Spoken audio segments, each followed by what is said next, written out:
the kind of paramount issue in town, which is development and how we go about approaching it and whether there's been too much of it or not enough. You are part of a group that I guess one would describe as arguing for slower growth. I think that's fair to say. I wonder if you could just get us started here by summarizing as succinctly as you can what your sort of general approach is to where we are as a community with regards to both commercial and housing development and how you would approach it. Well, I definitely think we've had too much commercial development over the past several years, and especially too much office development. And we've added 13.7 jobs for every one housing unit over the past several years. We've lost over 500,000 square feet. Gained over 500,000 square feet of office space, but we've lost about 70,000 square feet of retail. So definitely office expansion we have done far too much of. And I don't think we've done enough with housing. And I think there is absolutely more that we can do. I really see, cities are living entities. They will grow. But it's city council's job to make sure that we foster that growth in a way that works with the particular city that you're in. Palo Alto is very unique, but so we need to have smart growth and not reckless growth. And so when it comes to housing, I think we need to be creative with it, and I think we need to look into some creative solutions that other communities are doing and different things that we have not tried yet. So one thing that I've been promoting is looking into best practices and creative solutions of other communities. So Lexington, Virginia, for example, they have this fantastic project that has essentially, they lost a lot of their cultural amenities within that city, much like I think we've lost here in Palo Alto. So what they did, and a big part of it was similar to here, housing prices, rent was far too expensive for local artists. So what they did was they created a project where they gave local artists below market rate housing on the top floor, and then right below they had a space for their galleries and for their studios so that they could sell art to the general public. And then the city was able to also lease out that space for special events and galas, and it has been a fabulous success for them. So I think those are the type of projects that we should look into, because new housing projects are always going to be controversial, but if we're able to bring in projects that's going to do good for our new residents and good for the community as a whole, like bringing in some of those amenities, I think that's smart growth, as I have said. And then when we are looking at more housing, should be concentrated around transportation hubs near California Avenue train station, near the downtown Palo Alto train station, maybe along El Camino Real. I want to make sure that we're giving people those incentives and opportunities to take other forms of transportation rather than their single occupancy vehicles. Put them close to being able to walk to work, being able to walk to shops and retails. And I think mixed use projects are also very important. Having ground floor retail and living above. I lived down in Orange County for a few years while I was going to school at the University of California in Irvine. And that's what you see a lot down there. They're also, just like us, very built out. And so I remember one similar mixed-use project in Fullerton. It was great. Anytime that I would be staying there with my friends, in the evenings, instead of jumping into our car and driving down the freeway, which is a mess there, you can just walk downstairs to to grab a bite to eat or do your shopping. So I think those are the type of projects we should look into. I'm also interested in, so again, kind of going with that smart growth, prioritizing housing for teachers, police officers, those of us living in poverty. So it's safe to say that you support the current development cap that's in place, the 50,000 square foot Absolutely. Downtown El Camino development cap. Do you envision, when the comprehensive plan rewrite is complete and the zoning ordinances follow, do you envision the continuation of some sort of development metering system like the cap is providing now? Or do you think we will end up relying on zoning changes to kind of limit the degree of new commercial development? I think we'll need to continue the cap, even after the comprehensive plan is approved. I think that's important, and it's important to be able to have those caps in place instead of just, I don't think city council should always be so reactive. We need to be proactive, and we need to understand that Palo Alto will always going to be a center for jobs. People are always going to want to move their businesses here. we need to be able to control that on our own terms. And so keeping that cap in place is a great way of accomplishing that goal. And I assume that means you would expand a cap to be whatever the number was, it will be citywide as opposed to only affecting these two commercial districts? Well, so as far as the Stanford Research Park goes, for example, they're currently exempt from that cap. Right. What my plan is we would condition that cap for Stanford Research Park on one simple measuring tool, which would be their ability to reduce traffic by 2018 to below today's current standards. They have a fantastic traffic demand management program in place already. It's very successful. I believe they have the power to do that, but providing that sort of stick and carrot type incentive system to make sure that they do address that. Because I think traffic is the primary problem especially with office growth, is really housing costs and traffic. So making sure that they address that, and also trying to work with them to build more housing. I think the Stanford Research Park would be a good spot for some housing for the workers in that area. So you basically are arguing that we should take the no net new traffic restrictions that the university currently has from the county use permit and apply that as a city to the research park? Yes. Is that what you're saying? Yes. And so you would not restrict the amount of square footage other than through that means in the research park? In the research, yeah, I think it's fair that if they can do that by 2018, then I see no problem with them remaining exempt from it. And I think it's also nice to have the Stanford Research Park to encourage companies like in downtown Palo Alto when they get to a certain size to move out of downtown Palo Alto. And I think Stanford Research Park gives them a good opportunity to stay in Palo Alto but move their business there or move to surrounding communities, just like Facebook, just like Google. I think that's important to be able to keep the sort of the culture of what downtown Palo Alto has traditionally been. And do you feel it's not feasible to apply that sort of no net new traffic to areas of the community where there's multiple ownership situations? Is that why you wouldn't take that same principle and say adopt it in downtown or in California Avenue? Yeah, I think if Stanford Research Park is able to do it, and maybe if we're able to learn from their best practices and find a way, possibly through the TMA, to do something similar, I think that would be great. I don't know if we're quite there yet, but I'm very confident with emerging technologies and projections we have for the future on traffic reduction. I think we might be able to get to that point, but I can't say for certain at this point. I know that you've said that we can't provide housing for everyone. That won't bring the housing costs down at all. I'm wondering, what segment of the community are you most concerned about providing housing for? Who should have the priority when we think about incentives for new development of housing? Well, my experience on the Human Relations Commission, I've really spent the past 4 years giving a voice to the most vulnerable people in this community. I think it's very important to have a socioeconomic diverse city. I think it's not only important to have that diversity, but it's also critical for our kids going to school here to be surrounded by diversity in that way. So focusing on increasing below market rates, and my plan calls for increasing the inclusionary zoning from 15% to 25% and eliminating the developer's ability to pay the in lieu fees. I think it's really critical that we get those below market rate units actually built. So I want to focus on them because, I mean, really the reality of Palo Alto is that we're never going to be able to make Palo Alto affordable. We can't possibly build enough supply to meet the demand to live in the most desirable community in the country. And if we were somehow to do that, I think we will have completely changed the very fabric of Palo Alto. I mean, there would have to be large high-rises that have to be extremely high density, and our infrastructure just can't handle that. So we're never going to be able to make market rate housing affordable for vast majority of people in this area. So let's prioritize our goals, and I think that comes for those below market rate housing, and also prioritizing housing for teachers, police officers.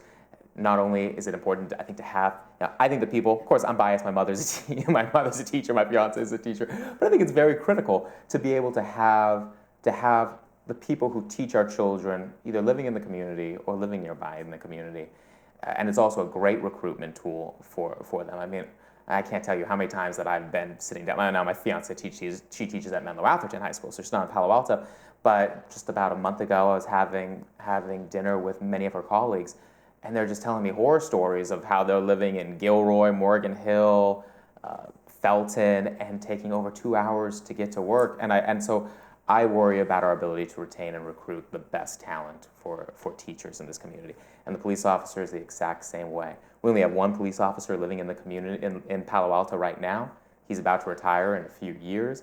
I just met with the president of the Palo Alto Police Officer Association last week, and he was telling me that the number one concern one of the number one concerns of the police department on recruiting is our ability to retain and recruit the best and the best out there.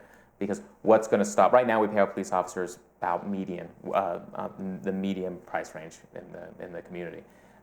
And he says, nothing stops these men and women from going to the police academy, going through the field training officer program. They live in South San Jose, and then all of a sudden, Sunnyvale, Mountain View, one of those communities, picks them up, grabs them, and of course they're going to take it because they're going to be able to make more money and cut their commute down by 20, 30 minutes. So those are the areas I think that we can make great gains. And the president of the Police Officer Association told me he thought that providing housing for police officers will be a great recruitment tool. If we can increase the salaries for them, he thinks it'll be a great recruitment tool, especially for the younger police officers coming in. So you don't think that the teachers and the police officers would be in the below market rate housing, but what kind of housing would we be able to create in order to meet the needs, especially in terms of affordability for the service workers, for the teachers? I think so. For like the school for teachers, the school district has land. I know one of the school board candidates has also been talking about this as well. The school district has land. There's already been about 4 or 5 spots that have been identified that are plausible areas in the city where the school district could actually build housing units for them. It wouldn't be subject to property taxes since it's on the school district property. And we have other surrounding communities that we can look to. For examples, Santa Clara, and San Mateo Community College District, they have both done this. So we wouldn't be alone, and I think we should be innovators and leaders in this area and try it ourselves. And as far as the police officer housing, I think I'd be interested in looking into the city purchasing land. I think purchasing land in Palo Alto is one of the best investments you can make, and there's a reason why we have such a large investment within the city in real estate. So I'd be interested in the city looking into it and providing it might not necessarily be below market rate, but the city could control the amount of rent that we charge the police officers, maybe a percentage of their salary. I don't know the weeds of it, but I think it's doable. Okay. You had mentioned the below market rate in lieu fees. You favor doing away with those. Now those are the fees that go to a huge fund, which for example right now is being offered up to preserve Buena Vista Mobile Home Park, as well as going to other BMR programs. So where would the funding come from to sustain the subsidized housing if we did away with the developer in lieu fees? Yeah, I'm not. I mean, we would have to find another way to be able to collect those fees, and I think there's other ways in which we can do it by taking maybe a percentage of other impact fees that are that we're collecting within the city and directing some of those towards our affordable housing fund. But I think it's more important to be able to actually have the developers build those housing units, because I also think an important thing is making sure that we're not segregating our community. I think if the city only built the only ones who are actually building affordable housing units, then we're only going to be having apartment complexes that are just filled with people who need that and who are of a certain type of socioeconomic class.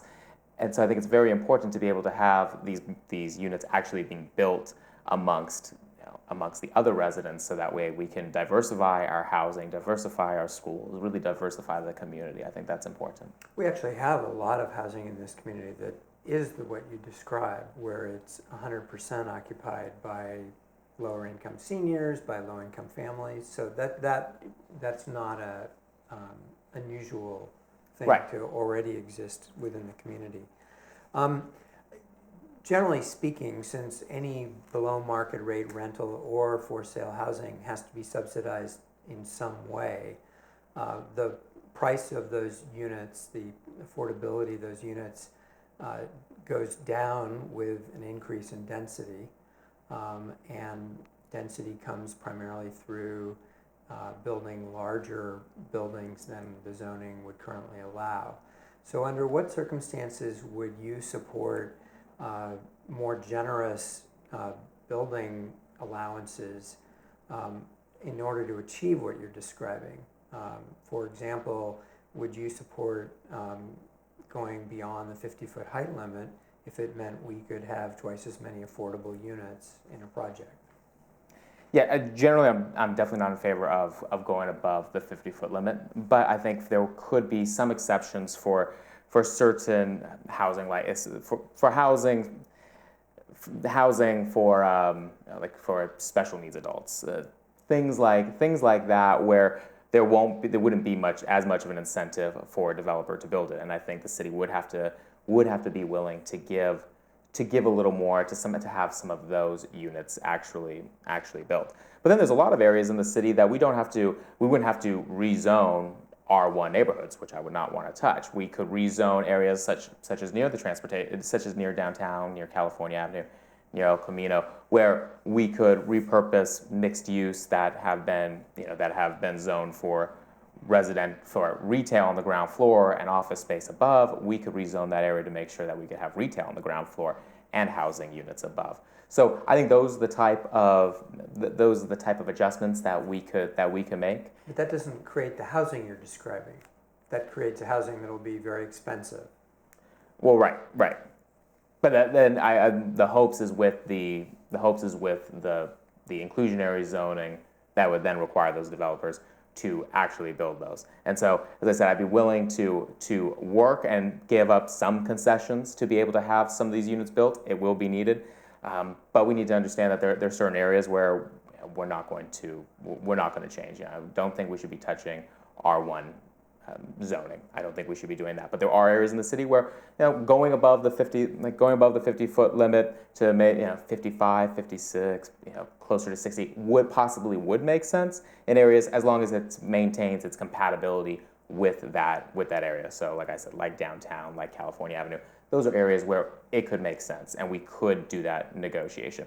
But I think it's also very important for City Council to always remember that we're in the driver's seat when it comes to these negotiations. I think City Council are the ones who have that high ground. I mean, my background as an attorney and through law school, I took several classes on negotiations. And when I worked for a workers' compensation law firm, oftentimes I was having to do a negotiation with either a lien claimant or an attorney on the other side, and having to negotiate large settlements. And when you realize that you are in a position of power, then you don't give in and you don't make these concessions. I think a lot of times here, these developers want to build in Palo Alto. It's such a great investment. They will get a return on their money, and so we shouldn't be so willing to always give in to their demands. We need to be able to stand strong and stand firm on our negotiations to get what's best for the people of Palo Alto.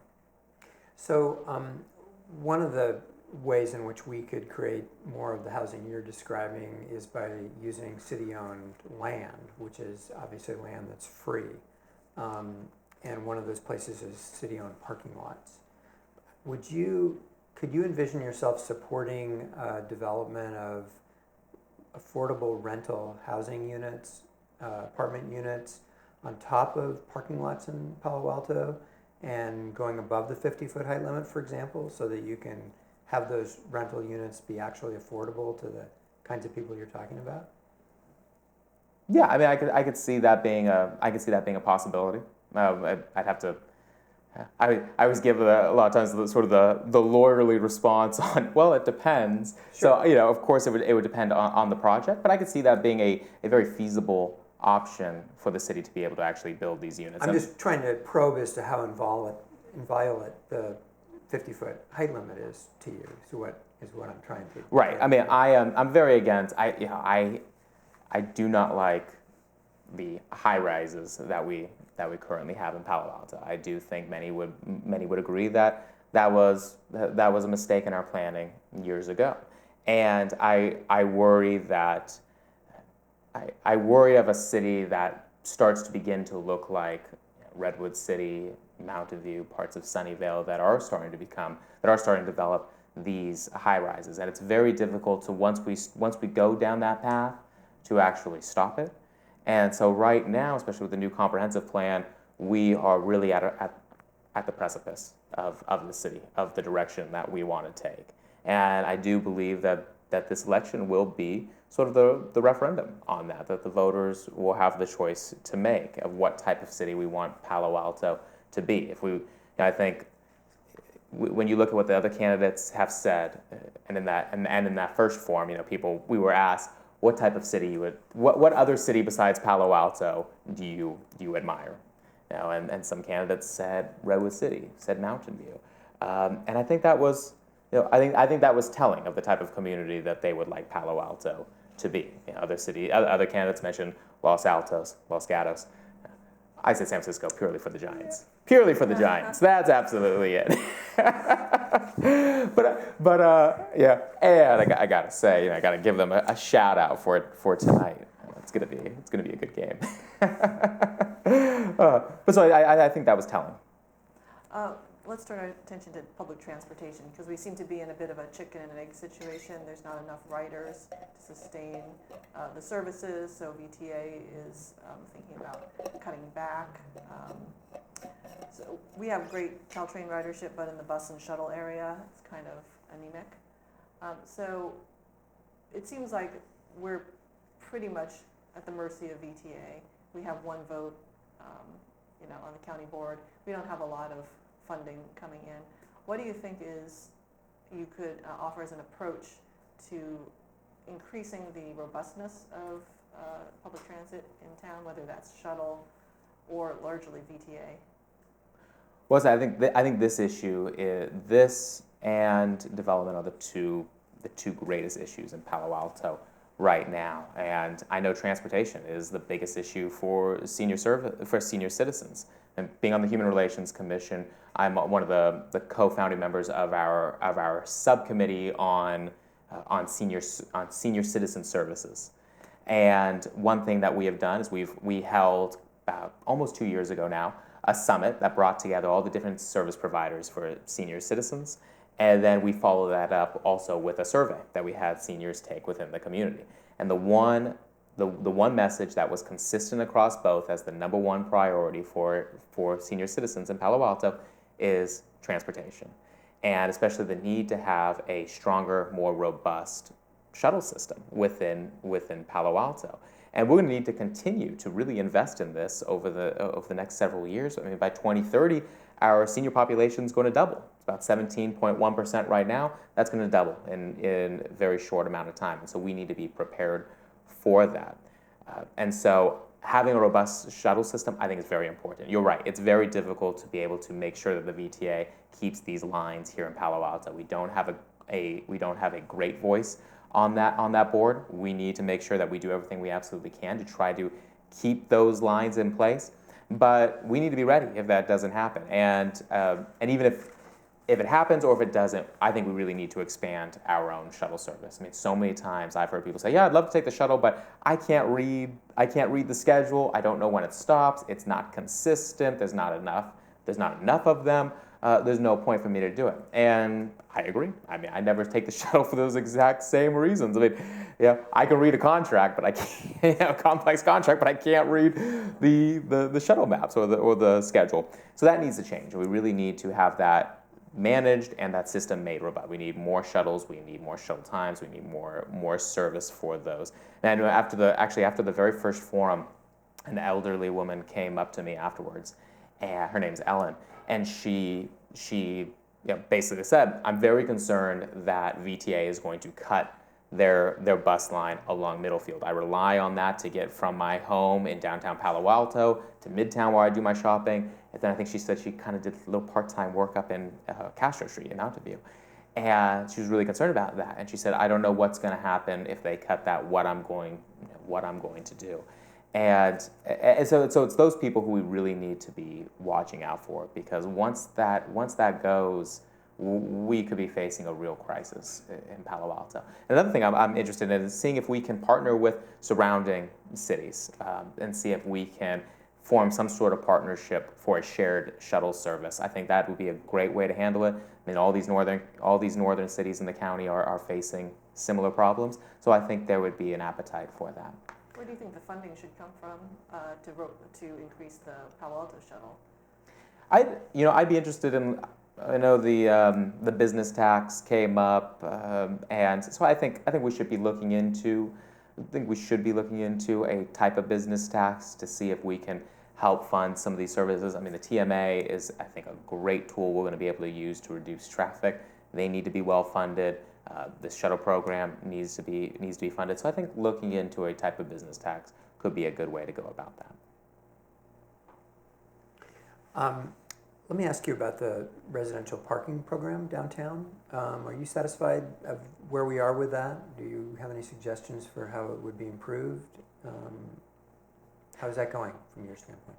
I think it's a great start. Those neighborhoods really need to be protected. I mean, it's ridiculous. Just yesterday, I was walking all those neighborhoods. I was walking Bryant, Cowper, Webster, and just knocking on doors and talking to people and seeing seeing some of the cars on the street, and and a lot of them said, I was asking them, what are the issues that are most concerned to you, and almost all of them said, parking down here, it's getting a lot better. The RPP program, that has been a great start, but we're concerned about.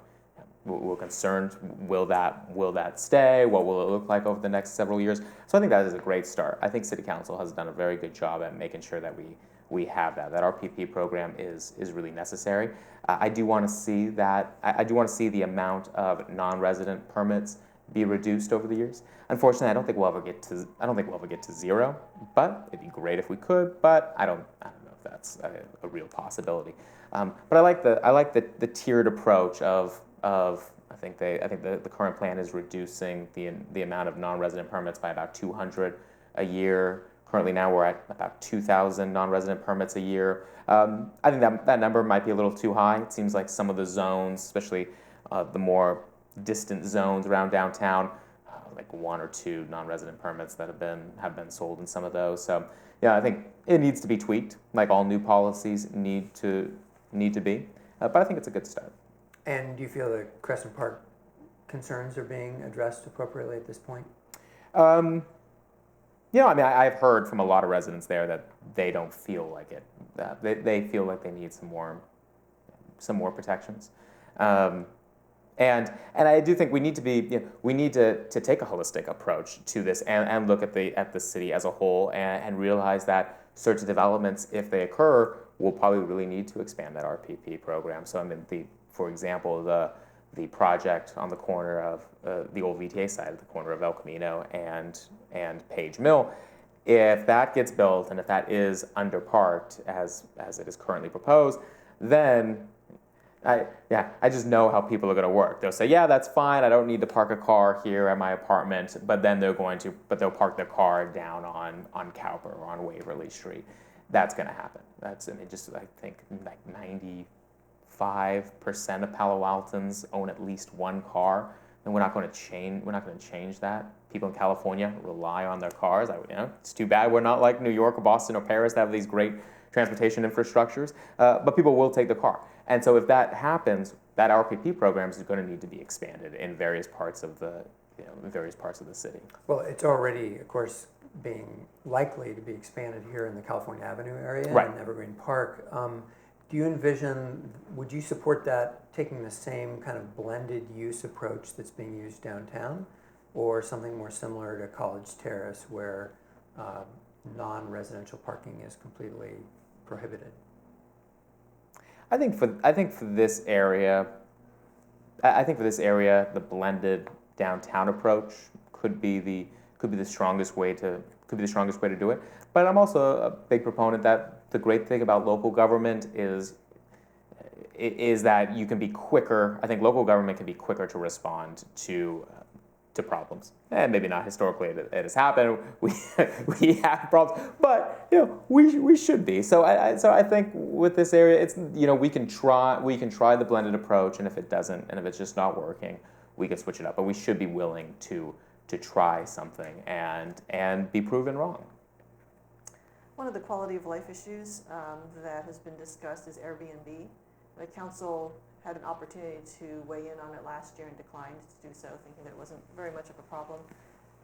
Do you think that it's an issue that needs to be discussed and regulated, and if so, how, and if not, then why not? Yeah, it definitely needs to be discussed, and I do think there needs to be some sort of regulation. It really is a public safety concern to make sure that make sure that neighbors know who's living next door, and I am concerned with very short-term rentals. So we should be looking into what other communities are doing. A lot of cities are regulating it. I think we should too. The nice thing is we are currently collecting a transient occupancy tax from it, which is great, but there needs to be regulation. So I think I would be in favor of regulating short-term rentals, so maybe nothing less than 3 months, maybe nothing less than 6 months. I'd be open to something like that. Would you have people sign up then to register their business so that the city knows how to get in and regulate them or discuss enforcement or what have you? Yeah, I think if we regulated to short-term rentals of like 3 months, 6 months, then I do think that that the residents who are renting out their property for that long of time should have to register with the city. I think it's important to make sure that we know who's here. So just to make sure I understand, you're suggesting that homeowners be prohibited from having short-term renters in their homes or accessory units unless it's for 3 months or longer? Right. I think it's other communities have done it. I think it is a good option that we should look into. That would affect a lot of people based on how many have listed short-term rentals. Oh yeah, I mean, we have I a would lot of. underestimate the pushback that would come from that type of proposal. Yeah, and again, I think it's one of those things that I'd be really open to seeing how other communities have done it, how it has worked for them, and what impact it would have on our community, and not only the public safety impact, but the I guess the economic impact it's having on some of these people who are renting out those properties. I think it's a study that the city should have done, needs to be done, and we need to be open to regulating it. I'm not at the point on that issue that I'm so staunch on one side or the other that I'm going to say I already know how I'm going to vote. Right. I'm not. I'd be interested to see it on both sides. We have one of the more recent PC projects to have been approved was the Edgewood Plaza project that required a grocery store, and we now are in a situation where we have no grocery store there. Are you in favor of increasing the penalties against the developer there, or how would you bring that issue to some sort of closure? Oh, absolutely. I think the penalties need to be increased there. I mean, right now, Santo Properties is paying $1,000 a day, but then the old JJNF site at the College Terrace Center, they were paying $2,000 a day for a site that was more than half the size of the grocery store at Edgewood Plaza. So that just doesn't make sense. And I think $1,000 for a company like Santo Properties it's really nothing. It's like me going to Phil's Coffee every day, which I do. But is the idea that you would just keep ramping up the penalties until something broke, that it finally became so onerous that the developer just basically subsidized the grocery store? Well, there is a limit. I mean, legally we can't, under the California Constitution, we can't increase the fees to the point that we're essentially creating a forfeiture on their behalf. So there is a limit, but I think $1,000 a day, that's that's just so minimal. I think it should be increased to at least $3,000 or $4,000 a day. It's enough to light the fire under Santo Properties for them to get that, because they don't need to just find a Piazza's or an Albertsons or a Safeway to go in there. They can look into other options such as more small marketplaces, maybe a combination of different marketers who can go in there and provide those services. I think it's time for them to start getting creative, and when we create the penalties that are high enough, then that might start that fire under them. Right now, it hasn't, clearly. So we need to do something to change it. Would that situation affect the way you would approach future applications by that developer for other projects? Yeah, I mean, I think that there should be, if something like that project where Sandhill Properties promised us that a grocery store promised that community a grocery store would be in there if you allow us to build these housing units. Yeah, I think that now I think we need to make sure that developers are held to their promises. That's the most important thing. And so I'd be in favor of looking into a type of moratorium on future developments from that developer until that grocery store is actually put in place. I'm a big believer, and there's never a panacea almost towards anything. It is different approaches. So penalties and possibly that type of moratorium I just described might be enough to do it. And you think that would be legal to have one situation affect your judgment on another application? Yeah, I think it's definitely something to look into on the legality issue. I think it would be, but I'd have to obviously consult with the city attorney, who's more of an expert than me on land use like that. You mentioned earlier that communities are losing some of their cultural treasures, their resources. Palo Alto's no different. Cumberly Community Center currently has a number of nonprofits, artist studios, but most of that land is owned by the school district, which has been eyeing it for redevelopment for quite a while. I'm concerned about the fact that some of these cultural touchstones might be squeezed out of that space. So I'm interested in knowing if you have any thoughts on either what could be done with Cumberly to retain some of the artist studios, nonprofits, or what could be done to provide that kind of space that the city is currently providing elsewhere in town, so that we don't lose these small cultural treasures. Yeah, I mean, I think we can work with the school district to be able to keep Cumberly for those purposes, and especially now that enrollment is down in the elementary schools and with the kindergarten classes this year as well, and that trend's been going on for the past several years. I think now the school district is starting to pull back on this idea that they'll need to build additional sites. So I think we can work with them to be able to keep Cumberly for those purposes. I'd also love to see Cumberly be used for nonprofit offices. I mean, one thing that I've seen being on the Human Relations Commission is I've toured many nonprofit organizations, their offices. I've been on the HISRAP process, on that subcommittee for nonprofits. I've worked very closely with nonprofits. I also think that is an area that differentiates myself from the other candidates in this field, is that I understand how the nonprofits work in the city. I understand how they really are doing the heavy lifting for us, and we are getting pennies on the dollar in the investment that we're making on these nonprofits. But one thing that I hear time and time again is that office space is one of the areas that's really taking up a large chunk, in some places, in some situations, most of their funding. And I think if we can provide some office space for these nonprofits, that would be a great start. We lost adolescent counseling services. That's one of my favorite nonprofit organizations, and I fought very hard to get their funding increased from HISRAP on the last cycle. I think they do such a great job, and clearly our community needs the services of a nonprofit like ACS. But they moved out of Palo Alto. They moved into Redwood City. And so I fear that we will continue to have this flight of nonprofits because they can't afford to stay within Palo Alto. And then where do these people go who are already struggling to reach out, especially teenagers struggling with mental health? I'm very curious, but also scared to see how ACS moving to Redwood City has impacted their ability to treat children living here in Palo Alto. So I think we should really be looking into Cumberly for nonprofits also to be able to move in there and to be able to stay in Palo Alto serving Palo Altans. And Avanitas is going to be there temporarily, but there's been much discussion about how senior services are located in the north part of the city. Do you see any role for Avenidas to be down in Cumberly or thereabouts on a permanent basis?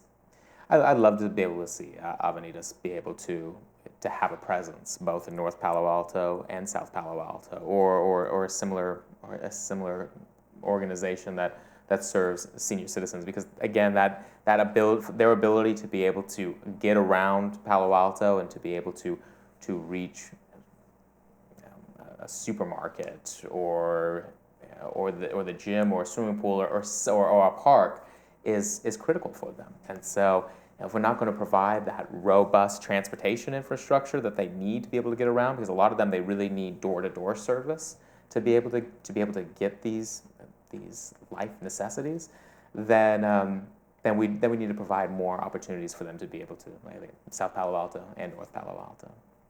If you're elected, you will be part of a council that will hire the replacement of Jim Keene, city manager, and I'm wondering if you participate in that process, how will the next city manager look different than Jim Keene? That is a good question.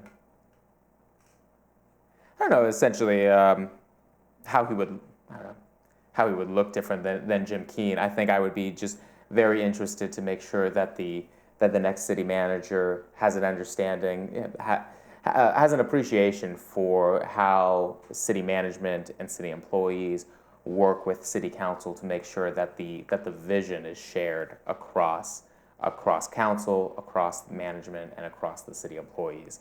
I think that's the most important thing, to make sure that there is a shared vision. But of course, city councils, we change every 2 years, and so the vision will change. But I think an understanding and appreciation and respect for the process, to make sure that the directives from city council, and of course it's not always a clear directive. Sometimes you have 4 members saying one thing and 4 members saying another, and someone in the middle kind of, I'm not sure. So understanding the relationship and how to then communicate sometimes the mixed directives you're getting from city council So to your is this staff. a current shortcoming in your opinion? No. Or are you describing... I'm describing what I'd like to see, the What values. the question is aimed at is really trying to understand whether you think we need to pivot at all in terms of the type of person and their skill set that we should have running our city. No, I don't think we need to. I think all the city appointed officers do a very good job with what they have to work with. I mean, they're so overworked, and they're so overworked that I think that what they're doing for our city is definitely commendable, and there's a reason why I'm not applying to be a city manager. It's a very difficult job, but I do believe in also mutual respect with the people that you work with. And if I am honored enough to be able to be elected to city council, I'd hate to speak poorly of Jim Keene or any of the officers, because I'd be working so closely with them. I'd want to be able to have a respectful, mutual relationship. Great. Greer Stone, thank you very much for coming in. Thank you. Appreciate it.